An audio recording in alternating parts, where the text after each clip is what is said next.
Хоёлаа Тэмүгээс ийм хувцас захиалж үзэж जैन. Тэгээ одоо хамтдаа үзэж үзье.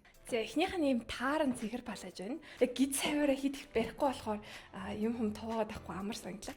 Бас артлаар нь чангалчиж болт юм билэ. Энэ палаж нь 10-аас 9 оноо өглөө. Би яа чи нэг юм теннис тоглолт шиг харагдаад байна. За энэ хоёр хоёлаа Тэмүгийнх тэгээд энэ дээдл нь ийм давхар юм шиг завгартай маяхгүй юу. Гэтэ энэ залгаа ингээд нэг топ гэсэн үг. Тэгээд доот нь болохоор ийм шорттой цагаан юм бүгэ. Энэ аутфит хамгийн их таалагдсан. Тэгэхээр 10-аас 10 оноо өглөө. Полка доттой энэ цэгтэй топыг зориуд доогуураа ийм сул болохоор навсан байхгүй юу. Дээгүүрээ ингээд чангалчна. Энэ топ нь айгуу тухтай байсан. Тийм болохоор 8 оноо өглөө.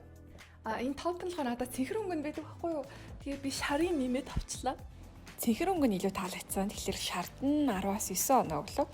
За хамгийн сүүлийнх нь юм бүдэг ногоон өнгөтэй тааран балаж авсан. Тэг карматай юм байна. Энэ болохоор аюу тийм дараахан зүгээр ингээд салхуурсан үед юу ч бодохгүй нэг углаад өмсөд гарах хувц хэрэгтэй гэдэг да. Яг тийм төрлийн балаж байна. За ингээд миний авсан хувцснууд үгээр дуусж байна. Тэгэхээр та нарт аль нь илүү таалагдсан бэ? Комментэн доор бичээрэй.